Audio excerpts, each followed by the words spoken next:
Good evening. You're very welcome to our webinar, the Irish Women's Lobby's webinar, Imprisoned for Profit, Ireland's Institutional Exploitation of Women and Children. You're very welcome to join us here on this beautiful summer's evening, and thank you for taking the time. I know August, the last days of autumn are calling to us, so thank you again for joining us. Well, tonight we're joined by three incredible women who have been at the forefront of the campaigning to actually bring some kind of recognition and justice to those who have suffered so badly in our institutions, and in this case in particular, the mother and baby homes. We're honoured to have them with us to share their experiences and their knowledge.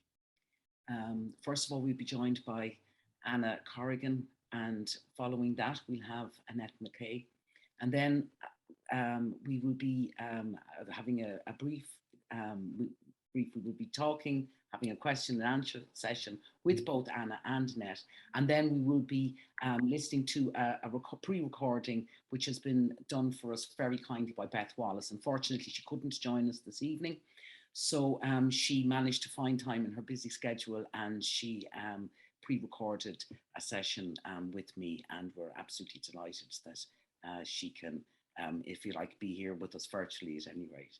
And she does have a little follow-up with questions afterwards. Then we'll be going back, not exactly to the studio, but we'll be signing off then at that stage. And I will just be sharing Beth's Twitter handle with everyone, so that if they want to talk to Beth afterwards and share their thoughts and questions with her following the viewing of her video contribution. So, as we said, we're going to be talking about the institutional exploitation of women and children, and in particular we'll be focusing on the mother and baby homes. But I just want to give a little bit of context, some numbers to that, before we get into the detail with the wonderful participants, the wonderful women who joined us. So between 1922 and 1998, 56,000 women went through the mother and baby homes. And there was a part of a kind of a network that could be described as a network of coercive confinement. It included reformatory and industrial schools, psychiatric hospitals, and county homes, which were formerly the workhouses. The Ryan report found that between the 1930s and the 1970s, 42,000 children passed through reformatories and industrial schools.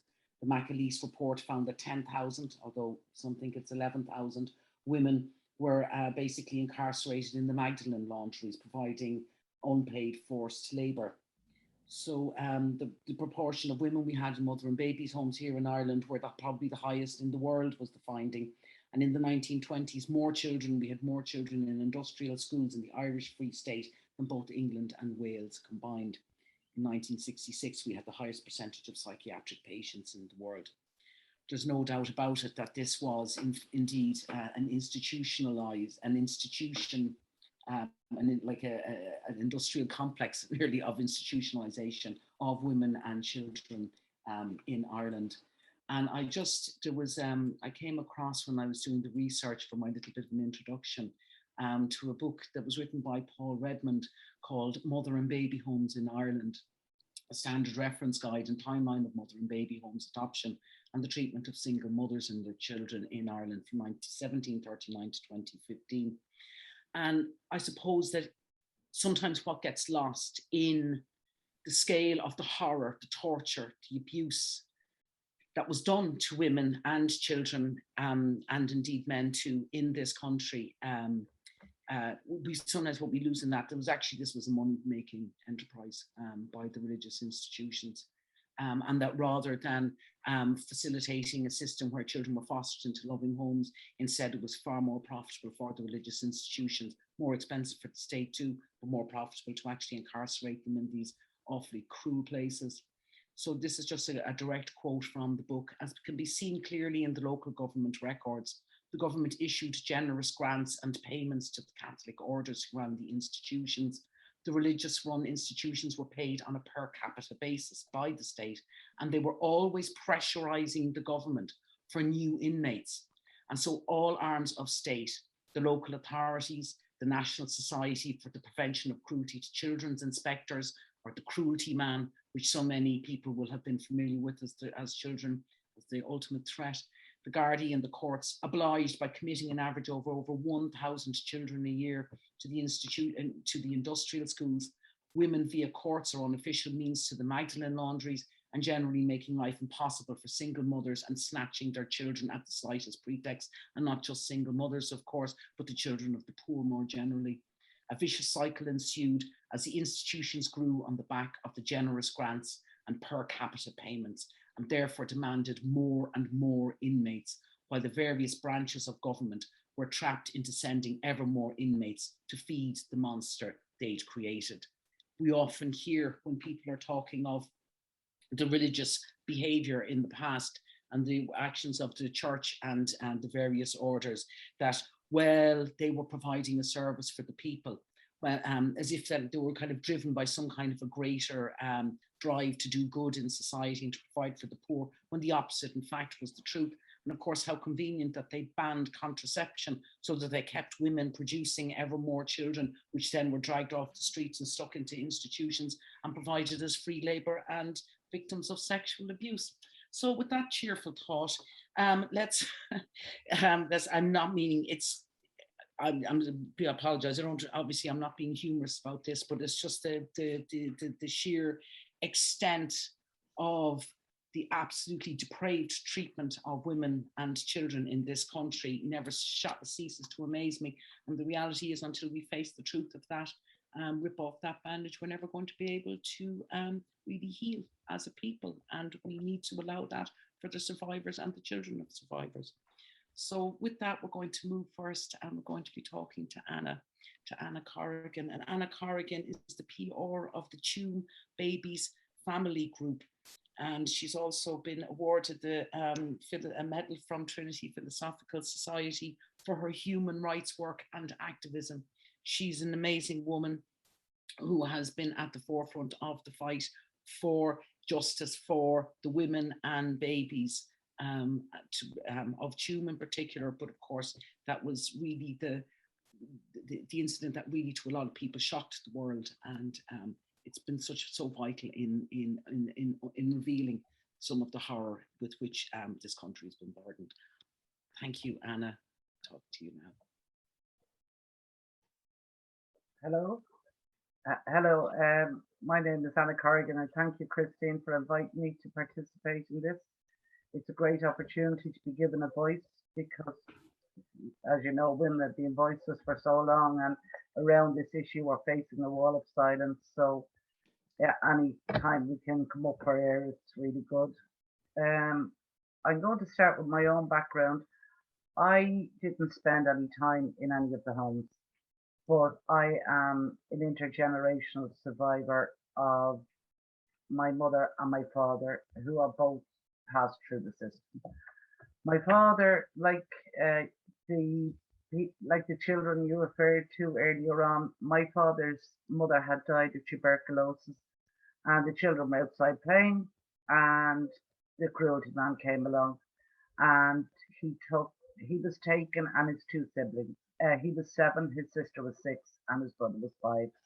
They were marched to the courts. The children were actually brought to the courts, and they were charged and sentenced to 10 years each in industrial homes.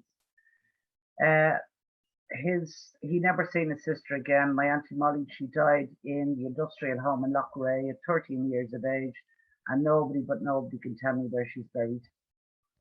And then my mother was Bridget Dolan, and she gave birth to 2 children in the Tuam Mother and Baby Home. My brother John was born in 1946, normal and healthy, and by the time he was 13 months old, he was emaciated with a voracious appetite, and he was dead at 16 months from the measles. He's listed on the 796 death register. My other brother, William, was born in 1950, and he died at 7 months old. But he's not on the 796 because he doesn't have a death certificate. He doesn't have a reason for death, no medical certification of death, no nothing. Believed illegally adopted to America because his dates of birth, mother's dates of birth had been changed. So I've heard through the community that that's indicative of setting them up for illegal adoption. So when they come back tracing, they wouldn't know where to start. So that's basically a small introduction to my background. I knew nothing about my family history until 2012 when I went to Bernardo's. I had some inkling about my father because I've older cousins, knew nothing about my mother. And I received all this information and then I started to my research from then on. So that was 2012 and it coincided with the time that Catherine had started her work. So I brought the two cases of my brothers to the police and they're open police cases since 2013, 2014. Now, I'd like to go on and I'd like to address what we're talking about this evening. That's enough about my background. I mean, it's all been out there anyway. So I'm going to start. I've had to put this together because the topic and the issue is so big that to bring it all together is quite difficult because normally when we're speaking about Tuam, but we're not seeing the bigger picture. So just bear with me here while I start. So when I brought the story of my mother and the work of Catherine Corless to Alison O'Reilly in May 2014, the story of the 796 children dumped in a septic tank in Tuam broke and brought world attention onto what was happening in Ireland around the treatment of women and children by the religious and the Irish state. It generated shock and horror. For the first time, these issues had hit the world stage, and Ireland could no longer work to resolve these matters out of the limelight. The world was watching, and even more frightening, the world media was watching. Living in Ireland was a dangerous place for a woman, controlled by a patriarchal state and misogynistic church. What chance did you have? If you were a good woman and you followed the rules, you were reasonably safe. Be a good girl, get married, give your husband his conjugal rights, have loads of children, despite the toll on your body, go to regular religious services and you'll be okay. But step outside that prescribed regime and woe betide you. Ireland had ways of making you pay. Nothing legal, of course, but nonetheless, you didn't have any right to complain. If you came from the lower order, that being the poor class, that was the end of life as you knew it.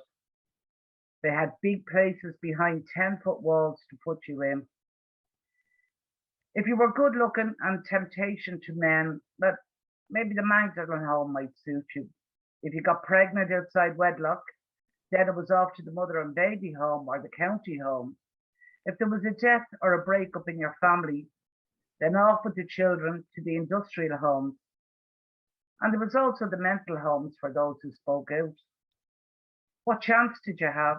Suffer, do penance, repent, and perhaps someday you might get your freedom back. Perhaps. This all went on under the controlling eye of the state, who colluded and encouraged these practices. In fact, they paid the religious to enforce their warped and twisted regime, which they willingly did for a headage payment. Money's to be made. So that was that for the time that was, swept under the carpet until the pile got so big and women got a voice, albeit a small one, and began to speak. There were men and women too who had suffered as children who also spoke out. Then came the inquiries, the quasi-legal bullshit, done without ever thinking about one of the maxims of law. I'm not proficient in Latin, but I'll try and pronounce it. Nemo judex in causa sua. No one is a judge in their own cause. It's a principle of natural justice that no person can judge a case in which they have an interest. The government were judging themselves, albeit through a quasi-legal system they set up and they paid for, but who worked independently. Now there's the joke. There was a very salient question at the heart of all this, which none of these inquiries addressed. Did the state hold the actions of the church to be legal or illegal? Ergo, they were either lawful or unlawful, and then by default they were either civil or criminal liability. But why would they, given that they funded the system? and this would make them liable and culpable. So that was out the window. So we had the Ryan report into what happened in the industrial schools.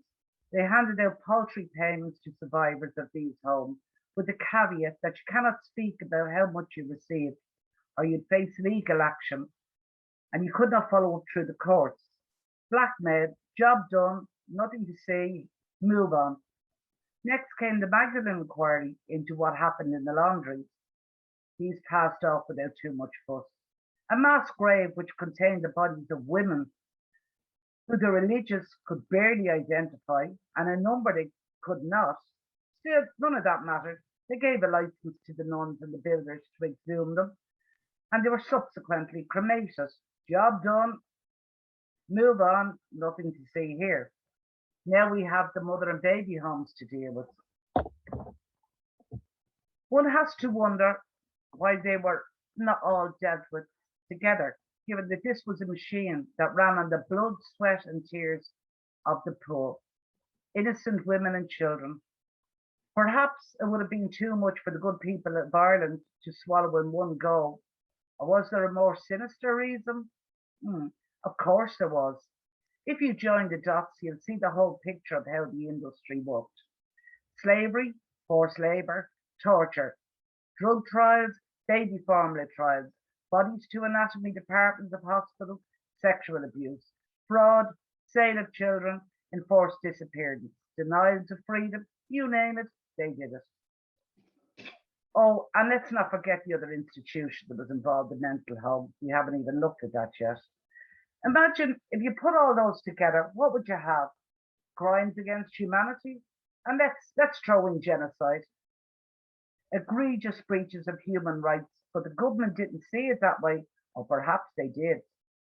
Still, they had tribunals and inquiries headed by people they employed, never thinking to bring in outside people to cast a cold clinical eye on what had happened. Perhaps international experts in human rights law. Now, there's the thing. So in 2015, the Mother and Baby Home Commission commenced, and we got the results in October 2020. And that was a first. Testimonies by survivors altered beyond all recognition. Tapes of survivors' testimony lost, then found. A lot of anecdotal findings, no evidence of abuse, no babies illegally adopted or sold, on and on, spare me. Paid employees of the government refusing to answer to the government or the taxpayer who funded them. But sure, that's all right. Women like Philomena Lee having to go to court about the report while the state throws money at legal defences. Survivors still waiting for promised restitution and some form of compensation.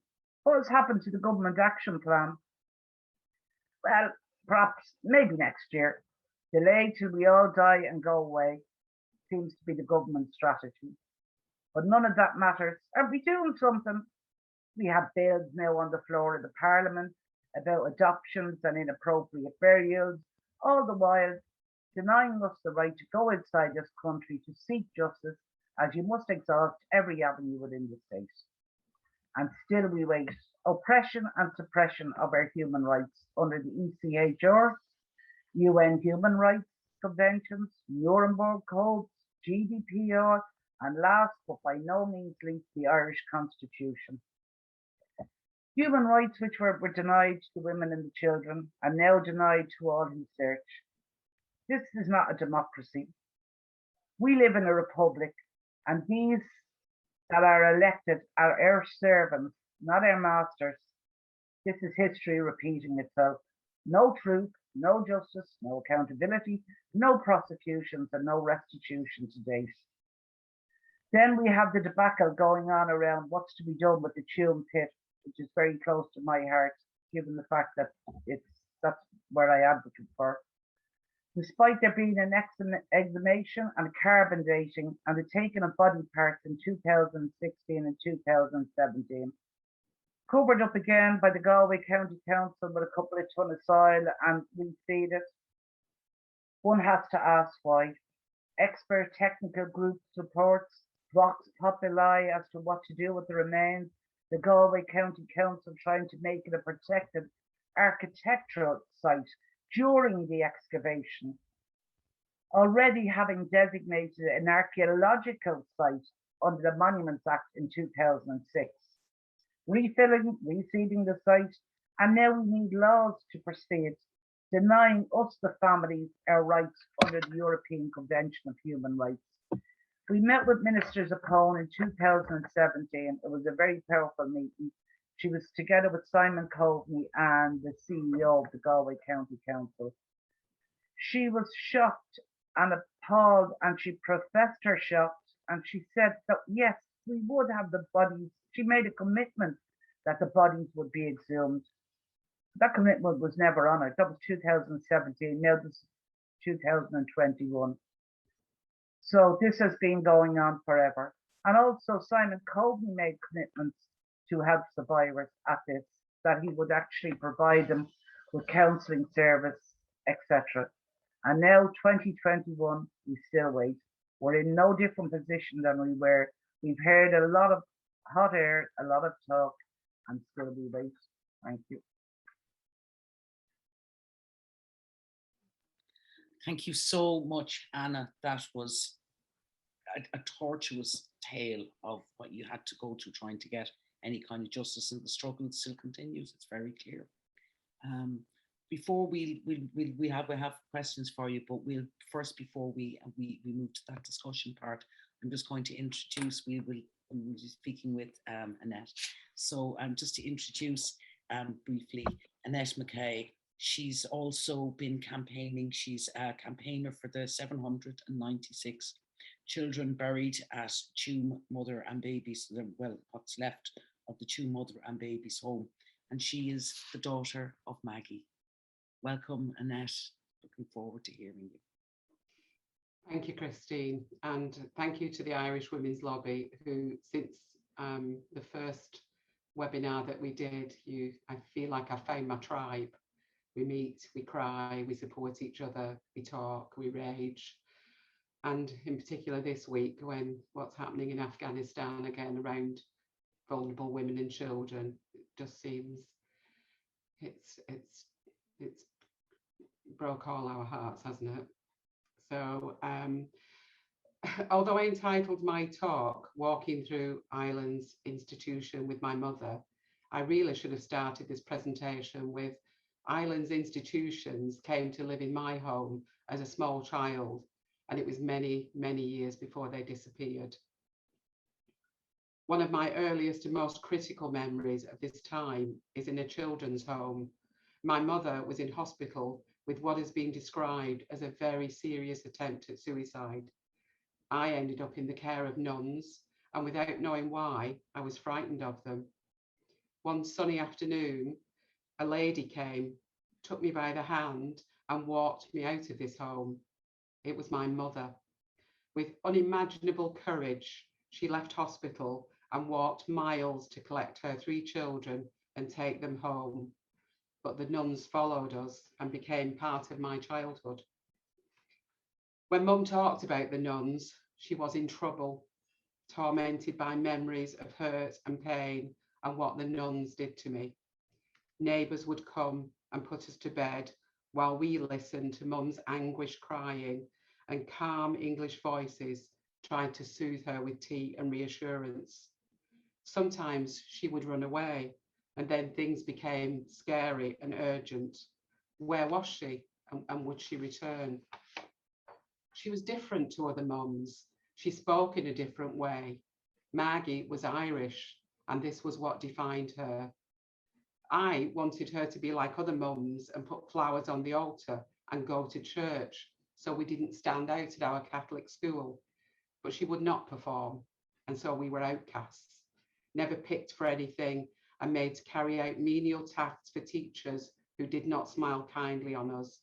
Mum was a troublemaker, quick to defend her children in her way, but overwhelmed by too many demands on non-existent reserves.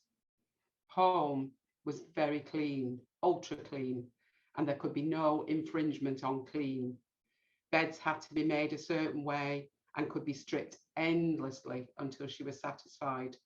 Clothes had to be folded on chairs, and bed was no safety from these rules. It hurt very much to break rules, and the pain and the humiliation could be told to nobody. 6 children created an enormous amount of work in a time before washing machines and labour-saving devices. Mum was so proud of her status as the mum with the cleanest children and the whitest washing. Looking at her poor misshapen hands in old age reminded me of freezing cold washing and difficult attempts to dry it in the long winter months. Years later, I realised these were the rules she learned in her first prison, Lennaboy Castle in Galway. The happy, cheeky tomboy that she was became the difficult, deeply unhappy woman who I called Mum. Walking through Lennaboy Industrial School as an adult on a cold winter's day many years later showed me what my mother endured as that cheeky girl became a young teenager with many bruises and a shaved head. She was ultra sensitive to any perceived slight and could wound deeply with her hands and words. The nuns taught her well. A truism. Damaged, angry parents raise damaged, angry children. And in mine and my siblings' case, I know this to be true. There was no place for empathy and kindness in a home where survival came first. We left early and imagined we'd left behind a childhood filled with terror and unknowns. Now it was time to try and understand who Maggie was and what had happened to that small, fearless girl her beautiful Galway friends told me and my sister all about. My mother was taken at 12 to Lennaboy, sentenced by a court, and walked through Galway to a cold, forbidding prison on the hill. The doors closed, and the life Maggie had known was gone forever. Now all she knew was work, beatings, cold, hunger, and humiliation. Some of these lessons spilled over into our childhood, but love was present too. Love was not cuddles and kisses, but clean beds and warm clothes. That indomitable woman who rescued her children expended all her energy into feeding, clothing, and keeping her children safe. All the basic needs denied her, she ensured we had them. Wednesdays, we walked to town. My mother, hoping my deadbeat father would have paid money into the court for his children. Money meant shopping and the bus home. No money meant asking for credit in the local shop and a long walk home. Humiliation for that proud woman. She grew older and the memories seemed less painful. Grandchildren came along and Maggie enjoyed being free to see them without the worry of mothering them. Then the birth of a great-grandchild tipped us back into another horrifying institution. No hugs for the great-grandson, just heart-rending sobs of loss and heartbreak. My mother sobbing for her baby, Mary Margaret, her bonny baby. A dead child, she was told, and now be on your way. It's hard to comprehend that she kept the secret of Mary Margaret for 70 years. So deep was the shame and stigma inflicted on her that only the sight of a loved baby unlocked that secret. How could we help? How could we find one tiny baby in a small grave in the west of Ireland? Mum never cried again for that lost child, and it was understood that the mention of this child had been a one-off. She would not visit that heartbreak and pain again. She had endured separation from this child, another industrial school, an awful birth, and a lonely exit back to Galway, where Maggie's troubles were not acknowledged or understood. Tuam Mother and Baby Home did not enter our lives until many years later. A story in a national newspaper about 796 dead children buried in a sewage pit sent me looking for Mary Margaret's death certificate. She was a Tuam baby. A life of 6 short months and who knows how many times Maggie was allowed to hold and care for her child. To stand on that site, knowing children are literally beneath your feet, unknown and unburied, is a vision of hell. Justice is slow coming for survivors and the families like ours who live with the knowledge of a dead child in a former sewage pit. My mother was spared from this final horror, and it's a twisted world when I had to be grateful that Alzheimer's would mean she would never know about her dead baby's final resting place. I've campaigned long and hard in order to reunite my mother with her bonny baby. 6 years later, it looks a faraway dream with no sense of justice for any mother and child. The last institution that came into Maggie's life was supposed to make a difference. Redress, an apology, and some compensation for all she had suffered as a child. She wasn't terribly excited until I explained that she could get a regular taxi and spend money in her favourite corner shop. Marks and Spencer's was Mum's happy place, and the staff were very tolerant of Maggie, who loved them 1 minute and shouted for her money back the next. After years of wrangling and an Irish taxpayer-funded legal team, she was awarded money. Not enough, the legal team said. The redress board made the rules. They should apply the rules fairly. I appealed. So they stole that award and gave her a pittance. They looked at the picture of her beautiful face and told me to be grateful that she'd once seemed happy. She didn't know. Alzheimer's was taking her, and she told me £40 would be riches. The pittance ensured that in her last years, she was dressed as a duchess and enjoyed treats with her visitors. The imperious Maggie was in charge, and neither Alzheimer's or any of the institutions stole the love she felt for her children and grandchildren. Although the institutions came and inhabited our home, they also ensured that we had no Irish home. I jokingly told Christine I never learned to river dance, but we grew up with no sense of where we fitted as second-generation Irish. There is very little confidence about your place in the Irish world in the diaspora.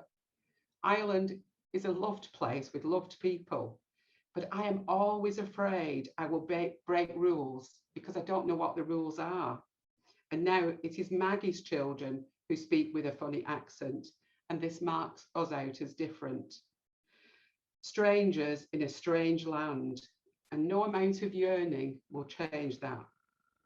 There is loneliness for second-generation people, and now I understand when my mother talked about her loneliness for her people. There needs to be a recognition of the unique place we all hold and an acceptance of our mixed heritage. I've cried my tears. I've walked the Via Dolorosa with her and for her. I wish Ireland could have known, loved, and admired the beautiful, courageous woman she was. Ireland let her down. The final report from the Commission into Mother and Baby Homes let her down. She rose above all that life had thrown at her, and I hope one day she's reunited with her bonny baby. Wait for me, Mum. We love you. Thank you. Thank you, Annette, so much for that. That was extremely moving altogether. I suppose what I can only say, and it's like listening to both yourself and Anna, I'm absolutely devastated that the country I love so much has been so absolutely appallingly cruel and vicious to some of the most vulnerable of her people. Like, I mean, it's just awful. And Annette, thank you so much.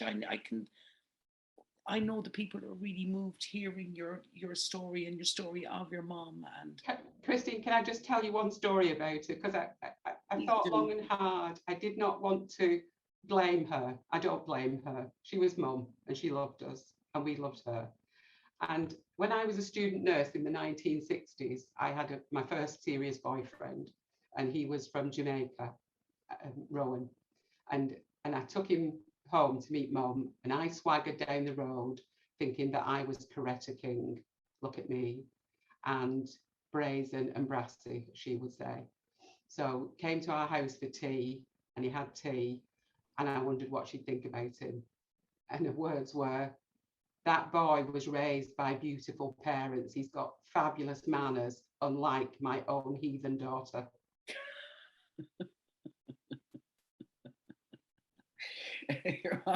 She sounds like she was a real character, and I know it is very hard. I know we've talked about this before. It's very hard because I know from my own experience, it's very difficult sometimes to, we love our parents, and I think particularly when they've had such difficult circumstances, we sometimes feel disloyal, like even mentioning the fact that, because the truth is that the harms that were done to those children, to those women, those who don't get the proper love, the care, the nourishing that they need, they're damaged by it. And it's very difficult then when they're raising their own children to give what they themselves didn't get. But as you said, she showed her love the only way that she'd been taught, if you like, or the only way that was available to her. And you were shiny, clean, and but you did, she was loved. And the reality is, she raised some fantastic children. She really did. Thank you. So, thank you so much, Annette. I know I can see by the chat that everybody is very moved by both of your testimonies. So what we're going to do now is I'm going to ask you some questions that have been put in by our participants, and we'll have a little discussion with the three of us. So first of all, I have a question for you, Anna, from a woman in the audience, Anna, and another Anna in the audience. Did any international bodies support you in your 2012 plus research, Anna? Amnesty International, UNICEF, etc. And did anyone actually try and get them to help you with this, but did they offer any help? Oh, your microphone. There you are. Yeah. Okay, good. Okay. We can hear you, yeah. Yeah, no, I've done most of myself. Unfortunately, I was out of work sick. I had issues in work, and I had a breakdown in 2013, which resulted in me having PTSD and depression. So I kind of became agoraphobic, and Net will tell you, she's seen a lot of it, and very high PTSD, and awake for a lot of hours. So a lot of my research was done in the dark of night, and when I couldn't sleep, and when I had no other outlet. No, but we did get, I found a solicitor who actually is helping in the background with my own case. Nobody in Ireland reached out to us, but we did have two barristers from England reach out to us. Well, we actually, the girl reached out, Zara, and then she brought her colleague, Carl, on. So they've been helping us around the grave. So that's it. As I say, I know there is a group called the Clan Project, but they've never reached out to us. No, we've just done our research ourselves. Foot slogging and detective work, and just interacting. That's how we met Annette. We met like kind of through Tuam and just different survivors, and then you try to piece together stories, and you follow up on leads, and then people get to know you, and then they'd send you on stuff, and then you kind of get the whistleblower kind of thing behind the background. So yeah. And I have another question. I might just go to you again, Anne, if you don't mind, just because given the scale of the scandal that you've outlined and the complicity of the state in that scandal, is there hope at all, do you think, in future to take this outside Ireland for an independent European investigation? Well, I'm not a legal, but from the best of my knowledge, you have to exhaust all the avenues. That's what we've been advised. We're in the country. Like, you can go to the UN. I spoke to Maud de Boer about this. She came over here, but I mean, we're only a tiny part of a portfolio, and if you do get to Europe, you get maybe 6 minutes to talk about it. But everything has to be exhausted here, and with the delays, the prevarication, the obfuscation, it's just it's so destroying. And what we'll do is, I had a professor say to me that he had been helping around the grave with DNA, and he said, but the more I got to know about this, he said, the more I started to get interested. And he said, Anna, he said, it's like Alice in Wonderland going down the rabbit hole. Mm. And there's so many twists and turns. You know that, Anne, we're sent off down a tunnel and it's a dead end. And then we back up, and then we're sent another direction. And then we're told this will happen and it doesn't happen. And then you have to go and switch back. And also as well, you have to keep really on top of this, because different kind of reports and different kind of statements will come out from different sections. And what happens is, it's like whack-a-mole. You have to be on top of with a very big hammer to kind of, not to miss anything, because one will contradict the other. But do I see us ever getting there? Well, I hope so. Maybe not in my lifetime. I mean, we're a very aging community. I mean, Lolo is, you're not Annette, so, but like we already have lost 2 of our group this year. We have lost Des Lally in America, and Des had a terrible battle trying to make contact with the commission. I mean, it took a year and a half, I think, before they picked up the phone even to ring him. And I mean, he's only one of many. I asked how they advertised this in America, and they said they went to a couple of Irish clubs, and they went to the embassy. I mean, how do you call that advertising? I mean, I had a man on 90 years of age from England living in a small rural village who knew nothing about the commission till his daughter seen the report, and he'd been 2 homes here in Ireland. So I don't believe, like, I mean, the fact that we didn't look at all the homes, which is very strange, even the mother and baby home, only a select. And the fact that it wasn't advertised correctly, I mean, do we ever see justice? I don't know, but we keep plowing on. Won't we, Annette? You'd have to wonder, is it a case of, because I mean, one of the most startling things, of course, is that there's been no murder charges or charges on fraud, for example, where it's documented that they were claiming for babies that weren't alive, they were claiming for women that were no longer with them. And yes, Annette? I just like to say a very surprising development has been the guards in Dublin contacting me to ask about my mother's rape in Glenavoy when she was 17, and what I could tell them. And I said, well, what are you going to do? And what's more shocking to me was, in the final commission report, was the talk about the 12-year-old, 13-year-old mothers. Well, could we not talk about 12 and 13-year-old child abuse victims first and foremost, and who was investigating the crimes that took a 12 or a 13-year-old into those places of hell to give birth?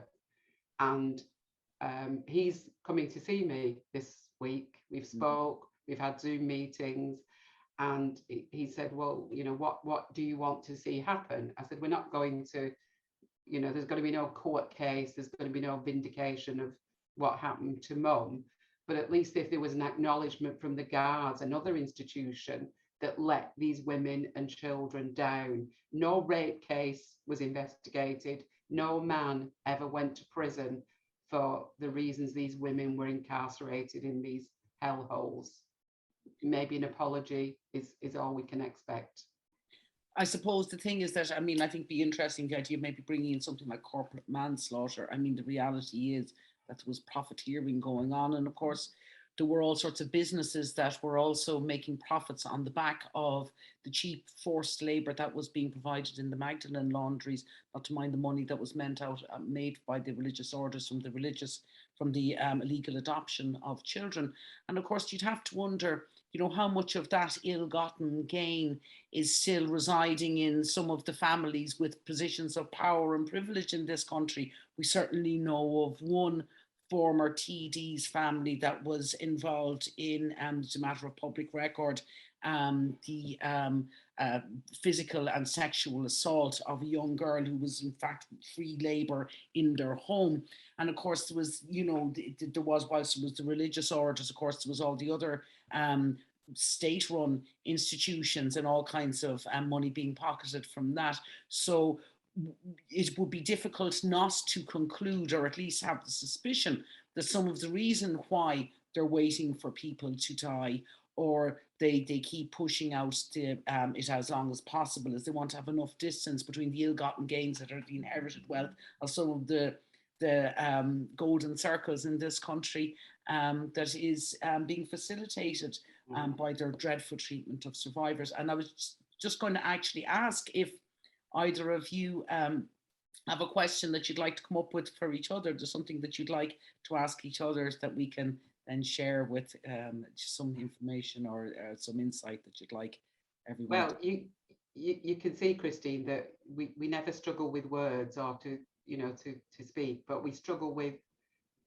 even, you know, we support each other, we support the group, we support anybody who comes forward. But I gave evidence at the commission, and then it turns out my evidence to the confidential committee destroyed, miraculously reappeared again, then it wasn't used, then it was sent back to me. The alternative commission report says they have no intention of re-interviewing the women. So the 500 people like myself who gave evidence have just been trashed.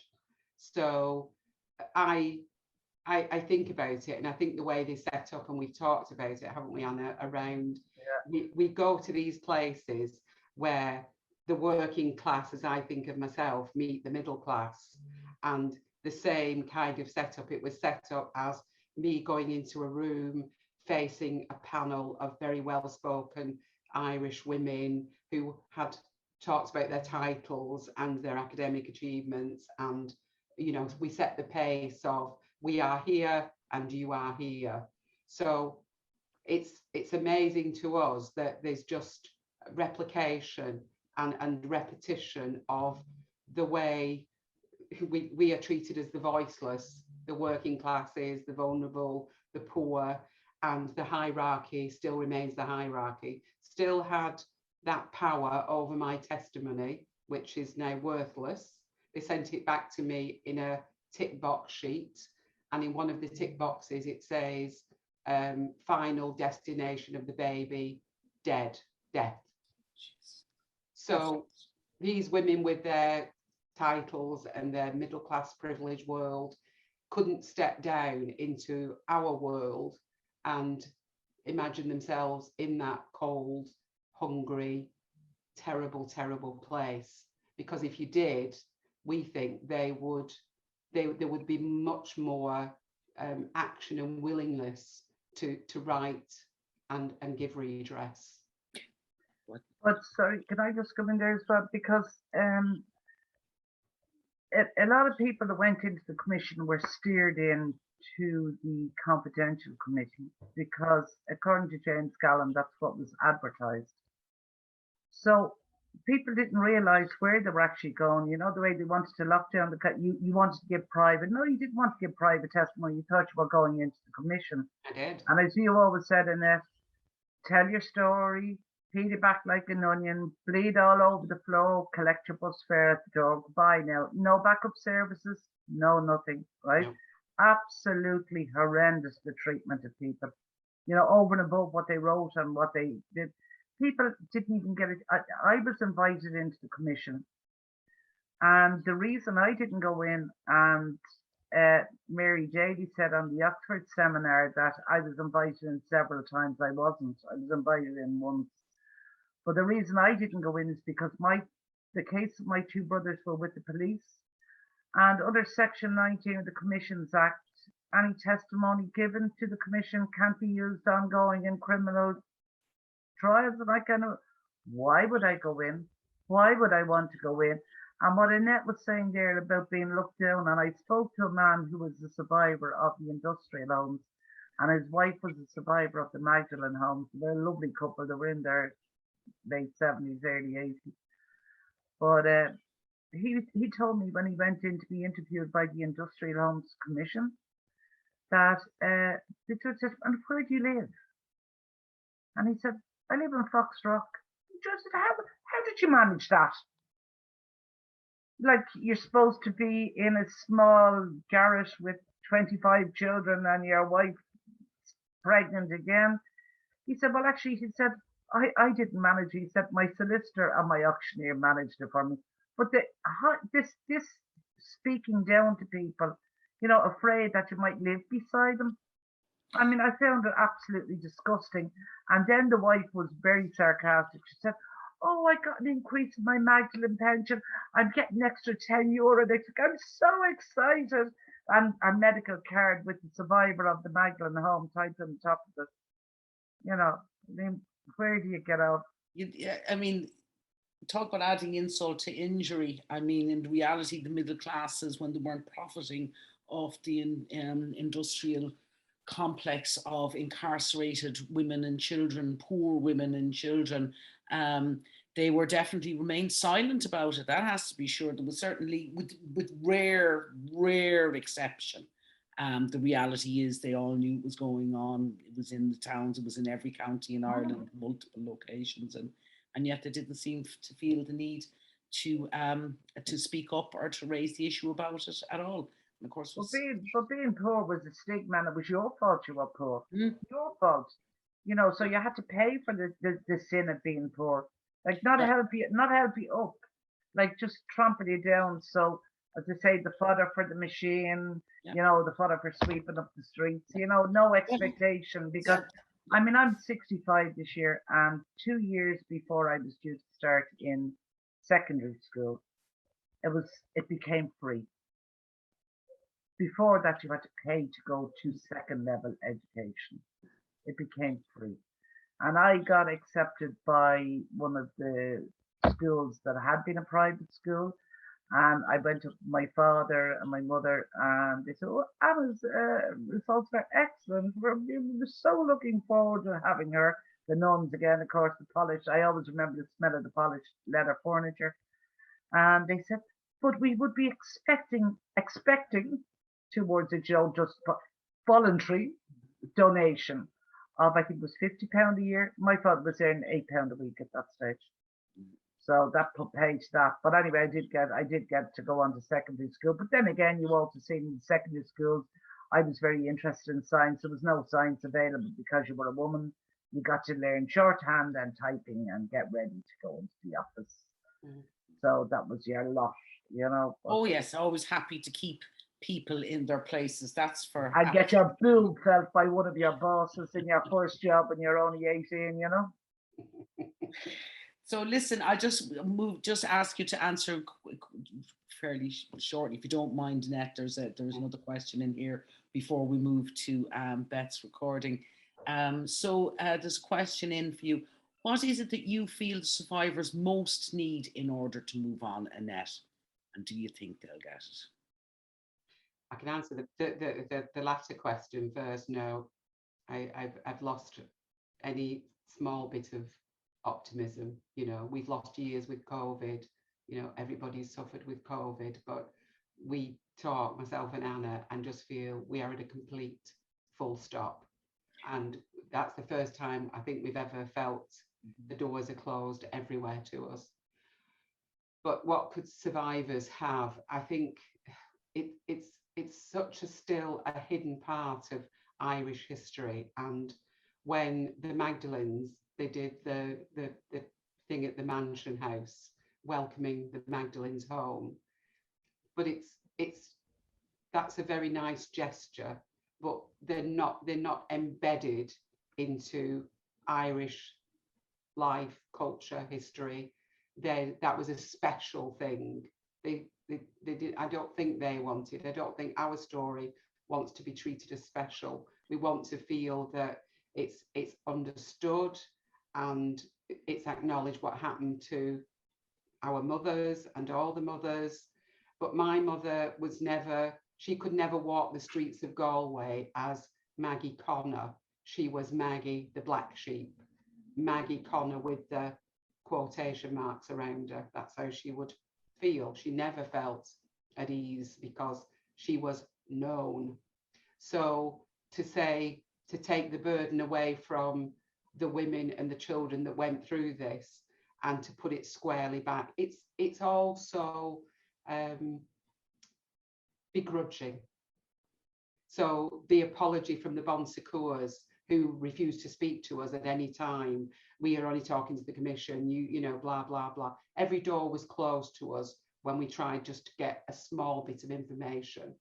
So everything was begrudging. It never started from this terrible thing has happened and we will do our utmost to understand, to, you know, give these people back their dignity and their respect, to make their lives physically, financially better as much as we possibly can, and place them back in Irish society.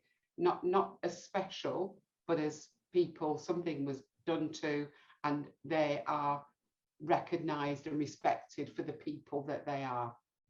I think sorry, go Sorry, on. just one very important thing I want to say here. I just want to comment about one person as a tie-up to what I spoke about. One of our group members was born in Tuam, and she was subsequently boarded out, as you know, the boarding out system, which is like fostering now. And she was 7 or 8, and she was raped and abused for 2 years by the man of the house, who was in his late 60s. And then she was transferred from there back to the industrial home in Ballinasloe. And from there, they decided there was something wrong with her, so they put her in the mental home. And she was sent from the mental home then to the Magdalen home in Limerick. And she was sent back from the Magdalen home in Limerick back to the industrial home in Ballinasloe. And then she was sent to the mental home again in Ballinasloe. That was her life before she was 16.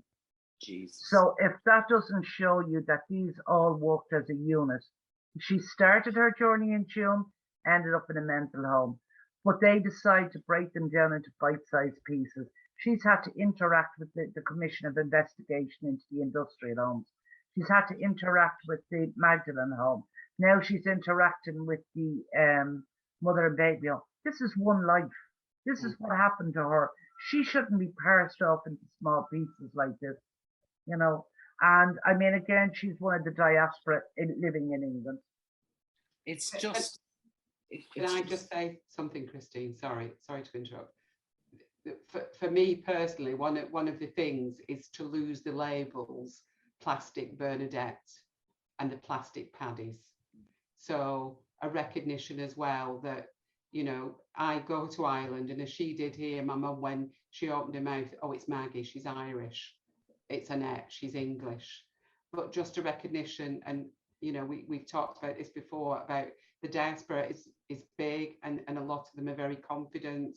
But hidden in there, there's a lot of lonely, displaced people, and their children feel lonely and displaced, I'm sure. So a recognition, there's no research, there's no idea around discussions about what happened when we let these poor, damaged people out of these institutions. What was their life like afterwards? There's nothing. It's just,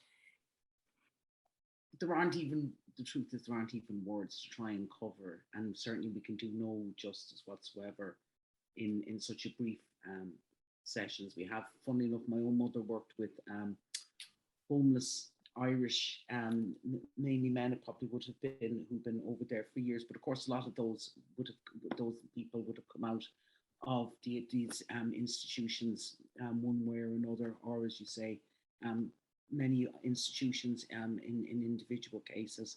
There is no doubt that what we need to do is we really need to expose this, talk about this, and embrace all those who we shunned and locked away and abused and tortured and actually welcomed them back in and recognised that they were always of Irish society.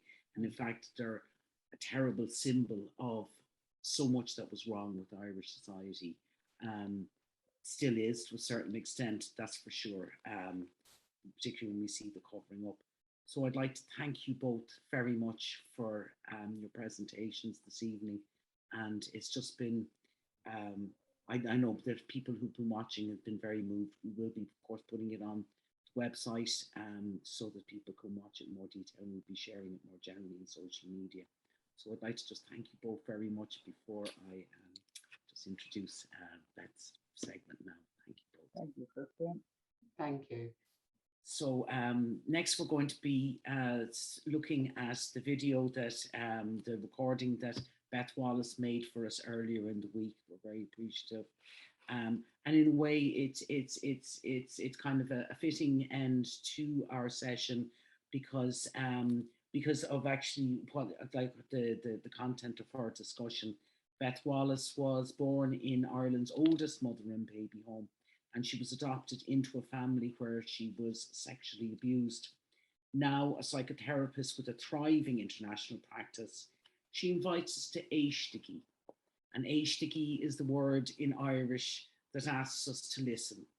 And she wants us to listen to the stories of those who went through these institutions, to acknowledge them, and to feel, knowing that with that's the only thing we can do if we're going to heal at all as a nation. We need to bring all this into the light. So thank you. We'll go to Beth now, and I'll be back briefly after the end of the video to just some closing remarks and information for the participants. Thank you. Hello, I'm delighted to be here. Thank you so much for the invitation. I really appreciate it. What I'm going to do for the next kind of 20 minutes or so is I'm going to try to hop in and out of some slides, and I hope I can do that smoothly. So let's just do that now. I'm going to share my screen, and bear with me. Sharing my screen. Okay. So, éistigi. Doesn't that sound like a great word? I love the sound of that word. I love that word. Éistigi. So, listening to silent voices.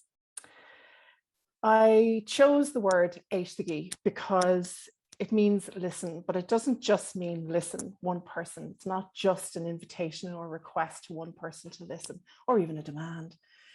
It's a request for many people to listen. And that's, I guess, one of the more important aspects of what I feel like I need to say as part of this presentation, is that it's time, I believe, for us to listen as a nation, as a people, as a whole, to the whole chapter of mother and baby homes and everything that that means. Because we're very good as a people at single issue or single outcome activism, single outcome politics in the last couple of years, particularly.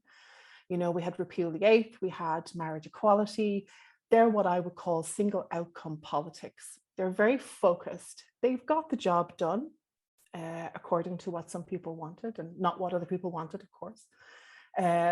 However, what single outcome politics allows us to do is ignore the wider lens, ignore the wider picture. And so I think it's now time for us to look at the whole wider picture. I chose the word as a title because I feel like it's really important for us to deeply listen, not just listen, but to deeply listen to all of the people who've been affected by the mother and baby institutions. And not just those of us who are survivors, but the whole country has been affected by this.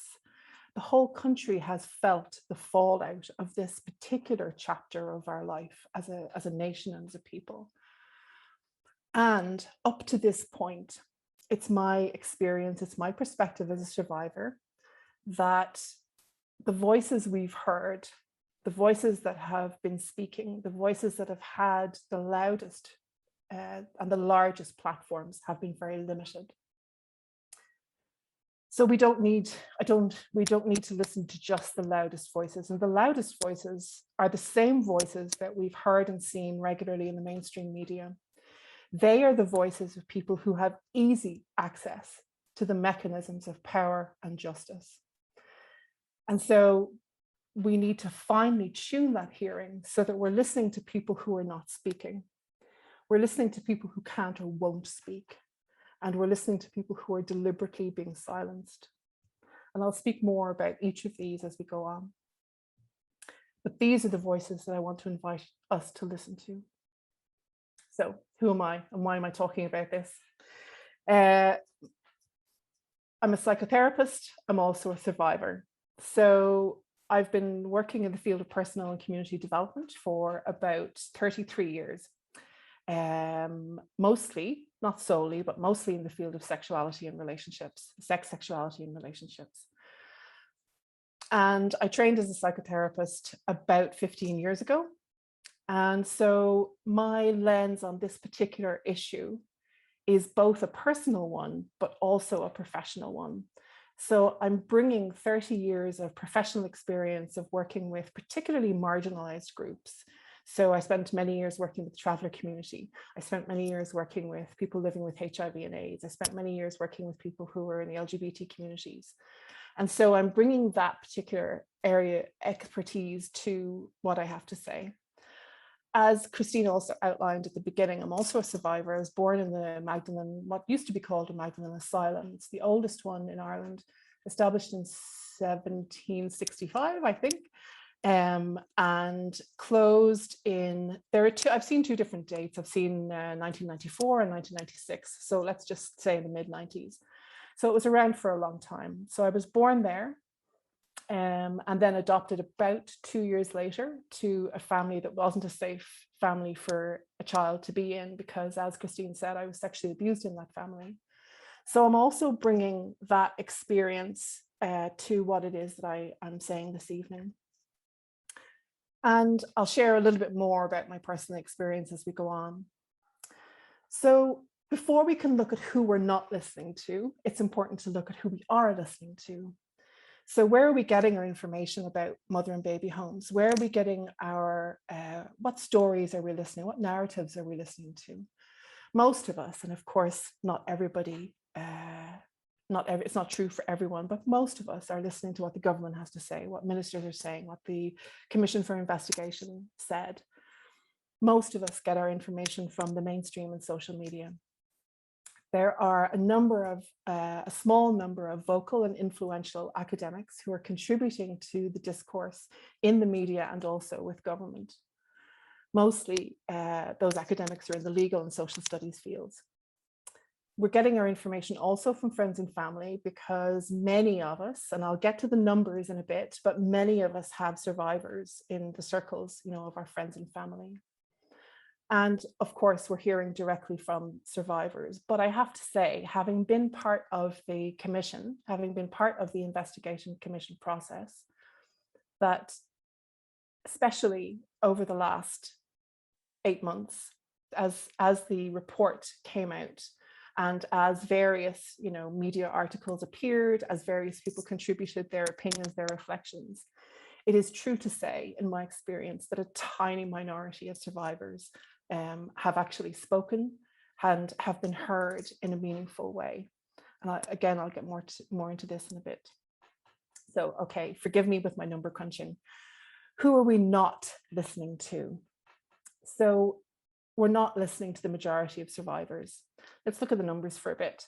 It's estimated that around, over the course of the 78 years that the commission investigated, so between 1922 and 1928, a span of 78 years, the commission estimated that there was 56,000 women gave birth to an estimated 57,000 babies in 18 homes. So that's a massive number to start with. But then we need to remember that it was just 18 homes that were investigated. And the Clan Project named 170 institutions, agencies, and individuals that were involved in the births that unmarried mothers had in Ireland during that time period. So there is a massive discrepancy in the number of named individuals, agencies, and organizations, institutions, versus the numbers that were investigated. But let's take the numbers from the Commission. At 56,000 women who gave birth to 57,000 babies. And when I talk about survivors, I'm not just talking about mothers, I'm also talking about those of us who were born in the institutions. And for a great many of us, lifelong trauma resulted from the circumstances, both of our births and also for the first weeks, months, and years of our lives, as well as our adoptions, whether those adoptions were legal or illegal. And in some cases, babies were also sold for financial profit. So I'm going to come back to the idea of financial profit later. But my key point here is, given the overall numbers, we've heard from a tiny minority of survivors. Granted, many of them are dead, they're no longer with us, and I'll come back to that too. We're also not hearing from birth fathers. If there were 56,000 birth mothers in just those 18 homes, then there were 56,000 birth fathers. Why don't we hear from them? Where are they speaking? Where can their voices be heard? Do they feel like they have space where they can speak? I know in my own situation, my own birth father wanted to adopt me. He and his mother wanted to adopt me, but my birth mother didn't permit that. And I know that I'm far from unique in that there are many circumstances where birth fathers, if they had had the choice, would have had some or more involvement than they eventually were able to have. So I think very often there are assumptions around the experience of birth fathers, that they were absent, that they abandoned the pregnant woman, that they abandoned the child, that they wanted nothing to do with her or the child. I know certainly from many of the clients that I work with, because I also work with a lot of clients who are also survivors, that many fathers didn't know that there was a baby to begin with. Because women were sent away. They were often sent away very far from their home. They were often sent to England. They were often sent definitely to another province or county. So it wouldn't be beyond the bounds of possibility in a time that was pre-internet, pre-mobile phone, etc., that men would not have known that there was actually a pregnancy. Secondly, it's possible that they did actually want involvement, but they were forbidden from having it, either by the birth mother or her family, or the local priest, or the adoption agency, etc., etc. So I think assumptions around the experience of birth fathers are unhelpful. Obviously, we can't hear from the dead. We can't hear from the babies in Tuam. We can't hear from the babies in Besborough. Nearly 2,000 alone in those two homes. My brother Stephen was born in another institution, and he unfortunately died about 5 weeks after he was born, and he was due to be adopted as well as myself and my sister. But his death is not counted anywhere. His death does not feature in any of the statistics. How many more Stephens are there whose deaths are not recorded, who also lie in unmarked mass graves, just like Stephen does? We know that approximately 9,000 died in the 18 homes that were investigated. But as I've previously said, there were 170 individuals, institutions, and agencies. If we know that 9,000 babies died in 18 of them, how many more are we missing? Obviously, we can't hear from the dead. But what would they say to us if they could? That's my question. Who else are we not listening to? We're not listening to those whose stories, direct personal experiences, or opinions do not fit certain desired narratives. I'll come back to this one.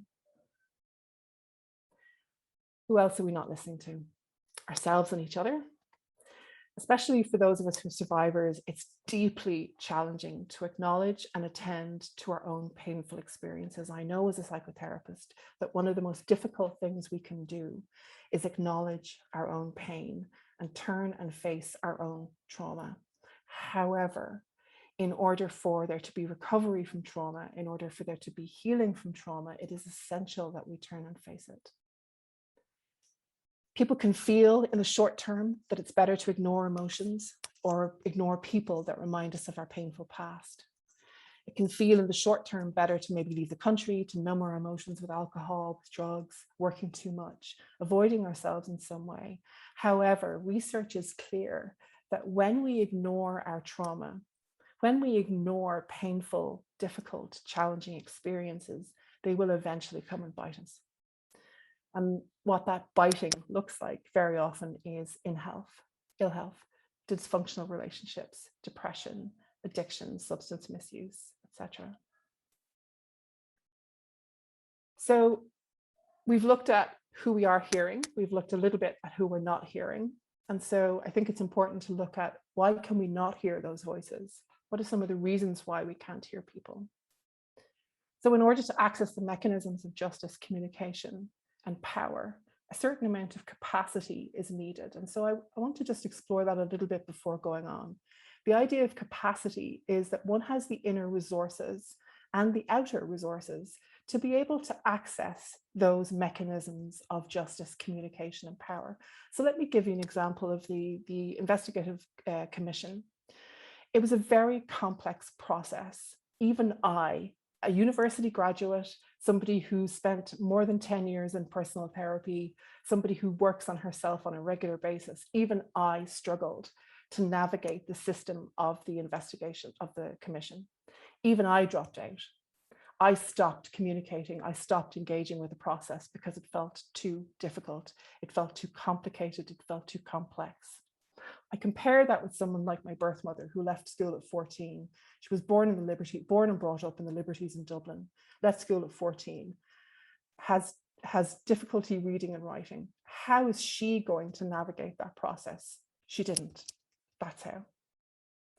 So a certain level of capacity is required to be able to relate to and navigate the systems that we've put in place for survivors to be heard and to seek justice.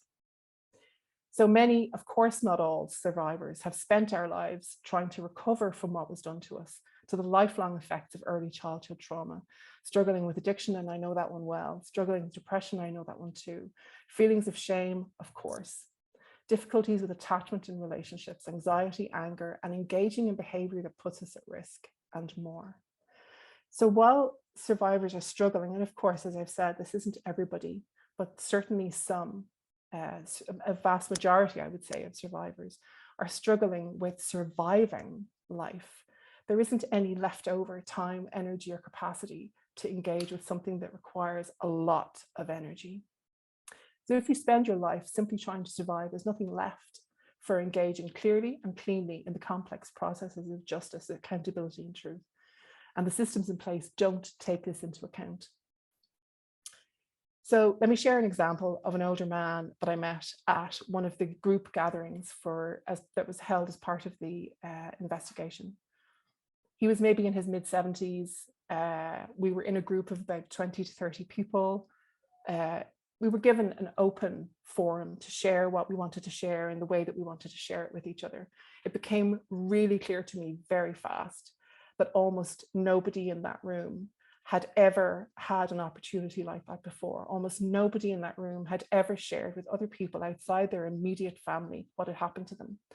This man cried for 20 minutes as he shared the story of his birth, his adoption to a family who basically used him as a farmhand for the first 15, 16 years of his life until he ran away. He sobbed his way through it. It was the first time he had ever shared that story with anyone other than his wife. What happened was that he was in an environment where it was okay for the very first time for him to share his story. He opened himself wide up, spilled out his vulnerable truth, and then was left on his own with no support whatsoever to pick up those pieces. He did so in the hope that sharing his story would have an impact, that sharing his painful truth would impact the commission in some way. And yet the vast majority of survivors, the vast majority of academics, the vast majority of people who've reviewed the commission findings say that it fails us as survivors, it wholesale fails us. And I keep going back to my memory of that man, a man in his mid-70s with enormous dignity, and how he opened himself up almost for nothing. Many survivors, birth parents usually, but not solely, also want the past to go away. So many have lied and kept secret their whole life. If the truth is told now, they fear that their world will fall apart, and they fear that they will probably once again face rejection and abandonment. So I'm reminded here of my birth mother, and I'm reminded here that that there are secrets kept in that family. The truth about my brother, the truth about my sister, we're kept secret from that family. And I guess that comes from a place of fear of, if the truth outs, if the secrets fall out, if those skeletons fall out of the closet, then life will never be the same again. And that people will react badly and they will blame and shame. And for the most part, but not always, we know that this is not what happens, not anymore. It's also true and somewhat unpopular to say that some birth mothers, and maybe birth fathers too, were glad to see that chapter of their lives end and have moved on, and they've nothing further to say on the matter. And this is true for some children as well who were born in mother and baby homes. So essentially, why can't we hear some of the voices that we need to listen to? Because they're too busy surviving to have space, energy, time, and capacity to engage in any of the mechanisms provided, such as the Commission of Investigation. They're afraid of the truth coming out and what it might mean. We don't know what they would say if they could, so we can't hear them, obviously. Some have nothing to say. And in line with the theme of this particular webinar, in terms of profit of the exploitation of women and children, it benefits some institutions, agencies, and individuals that certain narratives are maintained and voices that may disrupt that are kept quiet or ignored. And in this, nothing has changed. It's simply different gatekeepers controlling survivor narratives. I'll explain a bit more about this in a minute. So are some voices deliberately ignored? Unfortunately, yes. So my personal story in relation to this is that there are some academics involved in the mother and baby home. I prefer the term mother and baby institution because they weren't homes. So there were some academics who are involved in the mother and baby institution field who have blocked myself and other people on social media. I'm not going to name them. That just sort of seems a little vulgar. So they've blocked myself and a number of other people who are survivors, who've never had any contact with those individuals whatsoever, never met them, never communicated with them in any way, shape, or form, and yet we're blocked. So this, to me, seems highly unethical. As an academic whose work is bolstered and supported by very real work in the field, but also a perception of work in that field, to deliberately, intentionally, knowingly stonewall survivors, I think, to me, seems highly unethical and inappropriate. So who profits from not listening to the voices that we can't hear? Certainly county councils do, and other arms of government, who don't have to inconvenience themselves or spend money on exhumations, full investigations, the pursuit of real justice and meaningful accountability. And I'm reminded again of my brother Stephen, who's buried in a mass unmarked grave in a cemetery in Dublin. And the county council will not engage with me any further on allowing me to buy the plot or allowing me to erect a suitable memorial on it for him. It's something that a council could very easily do, and yet they're choosing not to. Some academics, and as I've said, while I'm enormously appreciative of the work and support of many people in the mother and baby institution field over the last few years, there was a small but influential group of academics who stonewall, deliberately ignore and dismiss a number of survivors, including myself, and many of whom they've had zero contact with. So I view this as unethical, as I've said, their academic career is bolstered by their work in the field while survivors go ignored. So also those who benefit from the keeping of secrets, as it allows them remain unaccountable. So there are still people alive who worked in adoption agencies, churches, politicians, as has recently come to light in terms of a woman who was adopted to a family of a politician, a sitting politician, who experienced extreme abuse. And where is the accountability for that? There's outrage at the time when these things come to light, but there's no meaningful accountability. And there are those who may well still be alive, who profited financially from the sale and exchange of babies. It's true, and again, quite possibly unpopular, to say that there are those for whom the Mother and Baby Institutions chapter of Irish life has become something of an industry for whom either they financially profit from or they socially benefit from. Who also benefits from not listening? We do. Okay, let me explain. First and foremost step in healing any trauma or challenging experience is to acknowledge that it was, well, traumatic. And that takes a lot of courage, because in the admission, we acknowledge that we have been and still are affected, hurt, sad, angry, vulnerable, and much more. And to put it mildly, this can be extremely challenging. If we estimate that 80,000 women gave birth in the homes, that means there were 80,000 fathers, at least 80,000 babies. That's 240,000 people directly affected. That's nearly 250,000 Irish people directly affected by the Irish Mother and Baby Homes story. Now, if we add in their partners, their spouses, their children, their grandchildren, their friends, the experience of trauma is not limited to the person who directly experiences it. We know that trauma spills out into the people around us through our relationships. So you can see where I'm going with this. There's not a parish in the country that is not affected by this, either directly or indirectly. And this is, and it should be, overwhelming. It's difficult and painful work to acknowledge how we have felt harmed, at the same time taking responsibility for our own healing and recovery. It's difficult to see where we ourselves, survivors and those in our close circles, are ignoring our own trauma. And this, I guess, has been a very challenging part of my own story. You know, as Christine alluded to at the very beginning, I've struggled with addiction, I've struggled with depression, I've struggled with various different, very clearly after effects of my own early life.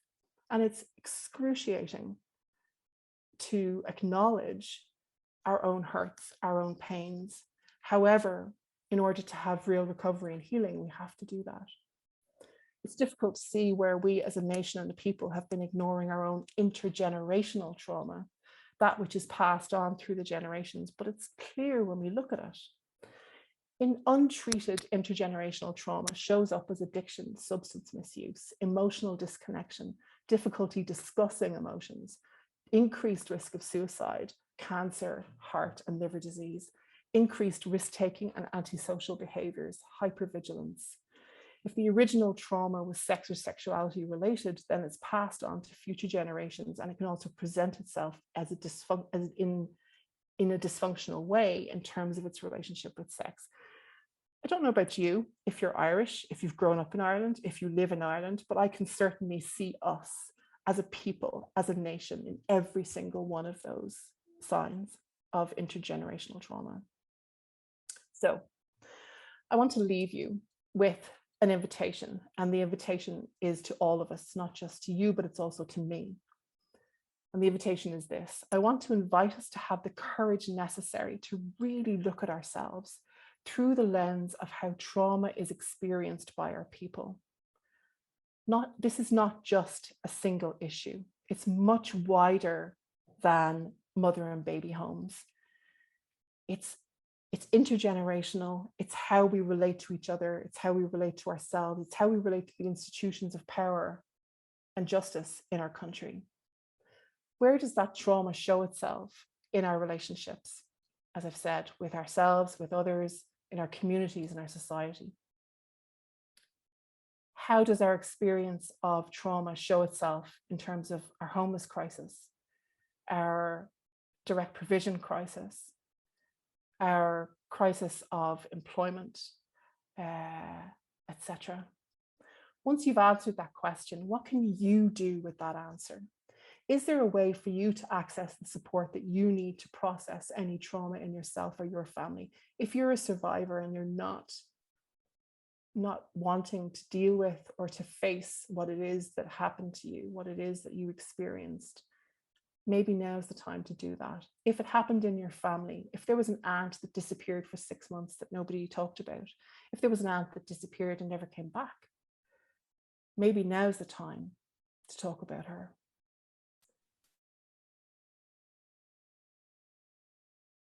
Sorry, catching up with myself.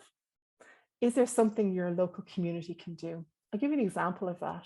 I lived in Clonakilty in West Cork for 18 years. I only discovered after living there for 16 years that there was a county home within a stone's throw of where I lived.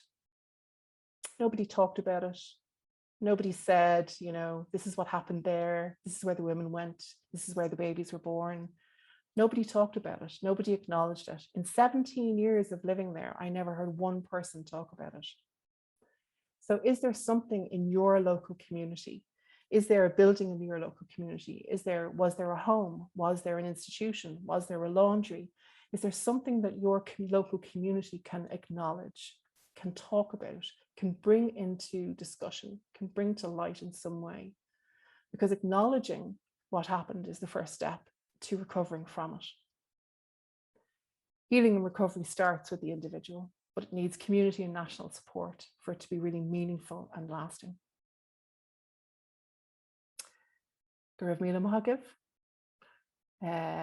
Thank you very much for watching, listening.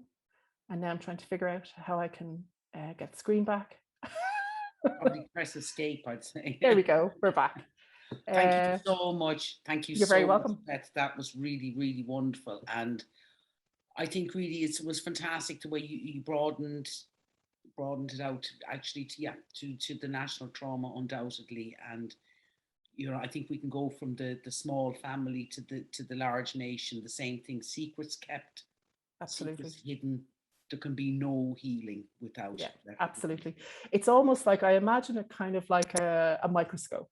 You know, you look at something very, very closely, and that's me, my individual personal experience. I look at it closely. I zoom out a little bit and I see my family and what's happening there in the constellation of my family in terms of that same secret, that same story. Zoom out a little bit more, my local community. Zoom out a bit more, the whole country. It's the same issues, but just on a micro level and on a macro level. And that's the perspective that we need to have now.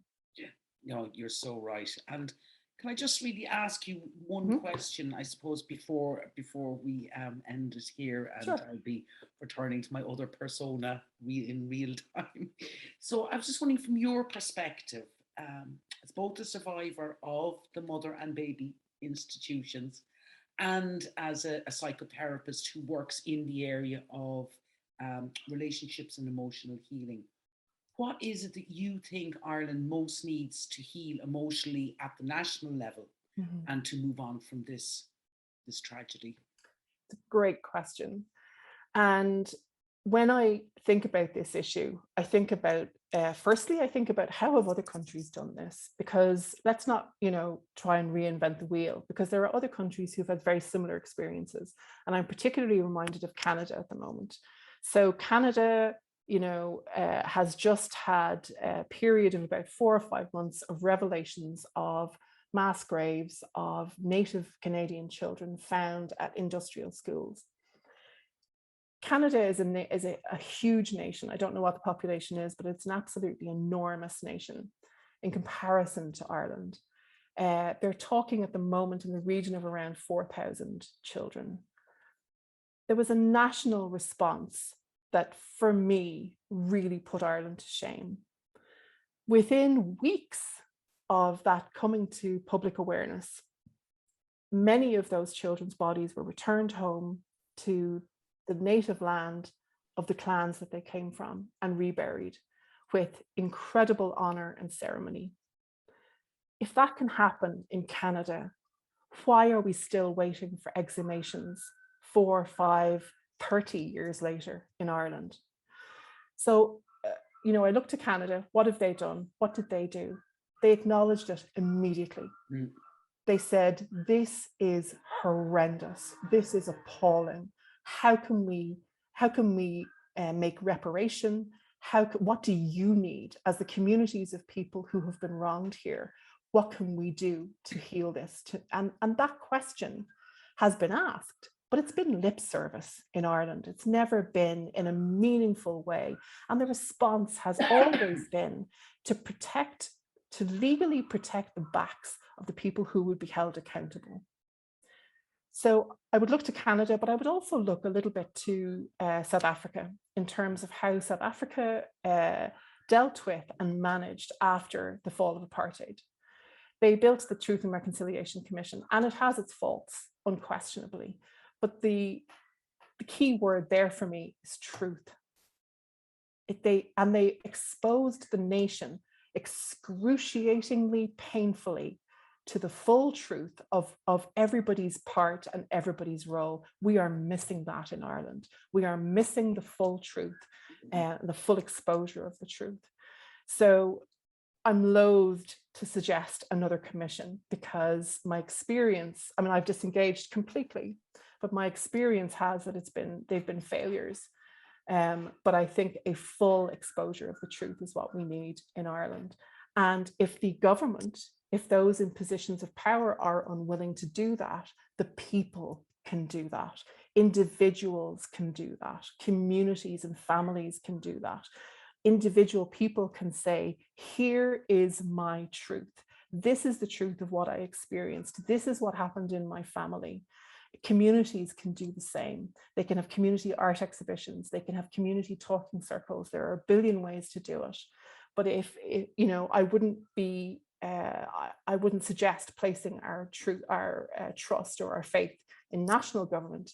I think it really has to start with individuals, with families, and with local communities. And truth is the key word in terms of recovery and healing. You're so right, Beth. That's true words have ever been said. Yeah, truth and light, the disinfectant of truth and light and revelation of everything that went on. Absolutely. And it won't be fun, but it is necessary. Yeah. Then we can start healing. Exactly. Rip off the bandage first. Yeah. Before the real healing can begin. Yeah. Listen, thank you so much, Beth. It's been an absolute pleasure. You're very welcome. Thank you so much for the invitation. Thank you. I'll hand back over to myself now. Hi, everyone. Welcome back to myself and everyone else here. Before I just say goodbye to our two wonderful women here, I just a few little, as they call them, housekeeping notes. First of all, I'd just like to say that Beth is available on Twitter if you would like to communicate with her or talk to her about her presentation. And her Twitter address her Twitter handle is @LadyBethWallace. That's @LadyBethWallace. So I know that she let me know earlier that she'll be available to talk. So we are going to be recording. This has been recorded this evening. It's going to be available on our website. And when we will start retweeting it when it's been edited into segments. And we would ask if people wouldn't mind retweeting about it. We've been deboosted by Twitter. So we really appreciate all the shares that we can get. I actually tried to advertise the webinar on Twitter and Twitter wouldn't take my money. So new strange business model there. The other thing I would like to ask is if you can afford it. I realize that financial times are very straitened for some people, but if you can spare it, if you go onto our website and click on buy us a coffee, we would really appreciate it. It helps us pay for our Zoom and web costs and the various kind of other things. Obviously it's not for personal profit or anything like that, but it helps with the outgoings and the turnover on maintaining our account. So I'd also like to apologize to Beth for the fact that we hacked off most of her during the recording. That was my fault. I should have probably recorded it differently when I did it with her. Unfortunately, I'm not the most technologically savvy person on the planet. Just to apologise there about that. But luckily we could hear her and we could see her great present and very informative presentation. So unfortunately, we don't really have more time at this stage.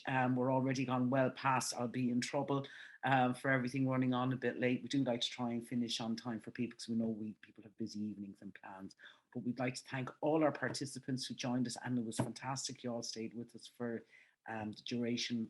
Great questions coming in from the participants as well. Thank you very much. We really appreciate that, and your engagement and your appreciation for our speakers. And so what can I say except to thank Anna and to thank Annette very much for joining us this evening and sharing such heartbreaking experiences. And it's so shocking that the hurts and the pains that were inflicted on yourselves personally and by on your family, your mothers and your siblings, and that even still, you know, there's just isn't the appetite to really deal with the truth. And as we talked about the money-making nature of the industry, and the fact that, as Beth even alluded to, there's still more people making money off it now, and certainly it's none of the people who were incarcerated, tortured, and used as indentured servitude in this country. So I'd like to say thank you very much again to Anna and to Annette. And I don't know, there's no, just my heart, honestly, thank you for sharing. I know that we've all been really moved. Thank you. I'd like to say good night to all our participants, and thank you very much for joining us. Night.